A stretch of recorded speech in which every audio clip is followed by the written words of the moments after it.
Sexyice just dropped their newest figure and I am excited to unbox this today. Today we're reviewing the Pure Ice Anaconda Smashers. I don't know about you guys, but every time I see a Sexyice box, the design is honestly pretty eye-catching. It's sleek, it's simple, but it's a little flashy once you see the front cover. Now it's time to unbox this figure.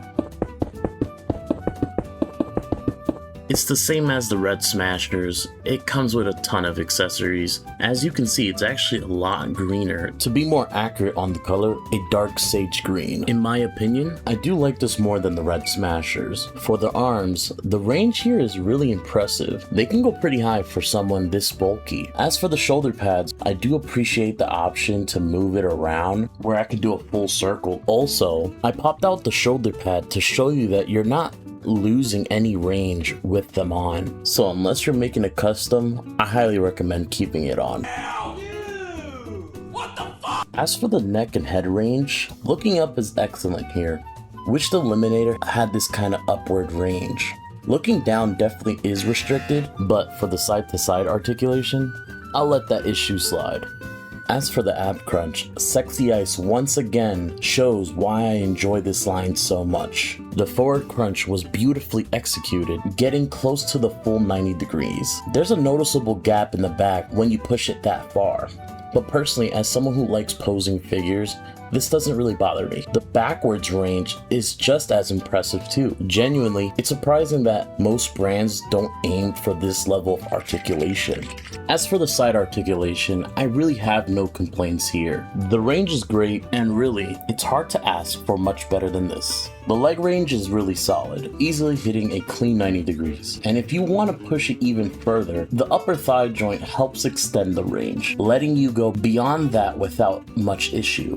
The knees are double jointed, which gives the figure plenty of flexibility for kneeling shooting stance and low crouching poses. It adds a lot to the overall posability. And if that isn't enough, the calf range helps push the movements even further. There's not much you can change here going forward and back.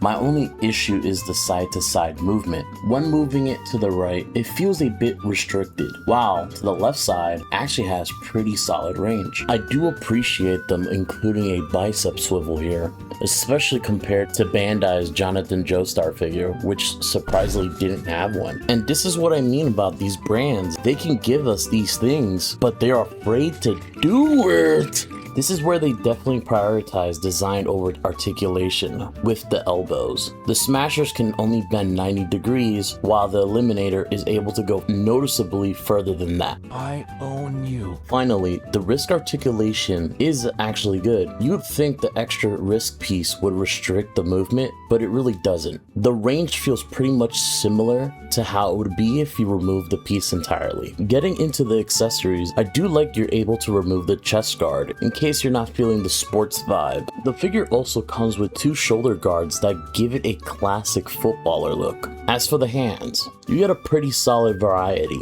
Open hands, a thumbs up hand, although I do wish they include a second one, trigger hands, fist, damn those arms are huge, holding weapon hands, another pair of open hands that include a small socket, a football, what does DS stand for? Oh shit! The small pegs they included plugs directly into the bio bomb, making it easier for the figure to hold it without needing any sticky tack. The figure also comes with two submachine guns. It even features two removable magazines that fits the overall tactical look of the figure really well. We also get this super sick spiked bat, so if you want to swing at someone's skull and break. They also give us a few alternative visors. We get a full red one, a converge visor, a clear visor, and a danger visor. Now, if you're not a fan of any of the visor options, the pre-order bonus did include an alternate head. Personally though, I still prefer the look of the red visor over this head. Also, I appreciate Sexyice for adding a stand compared to some brand I know. Now we're gonna do some figure size comparison. We got the Triple T, SHF Kid Luffy, Sexyice Mantis, Revoltech Ninja Turtle Raphael, Gene Body 2.0, Revoltech Aaron, SHF Zoro, Onkaval Eliminator, Vermin Manticora. Overall, I'm still really impressed with what Sexyice delivered here. The articulation is one of the best in the market. The figure is a ton of fun to pose around. Adding these accessories does the job right for this figure. That said, I do have a few issues with it. While it comes with a solid amount of accessories, this is basically just a re-release of the Red Smashers in a different color. Since Pure Ice was released as a web exclusive, I honestly expected at least a little something extra included with the figure. Then there's the price. Let's be real, guys. This hobby is getting expensive, and at this point, NoFigures should be costing more than $100 before shipping and taxes. So is this figure worth it? Personally, I do think it's worth it, especially if you enjoy posing as much as I do. Just don't bother going to the aftermarket, unless you're trying to find it closer to a retail price. With all that being said, I want to thank you guys for watching the video all the way through. I really appreciate the support. Also, huge thanks to Bombasby for shipping these out. Everything arrived in good condition, and the shipping time was actually pretty solid. But before I do end the video, I got one more thing I want to show you guys. Striker, I need you at Team B's location. On my way, sir.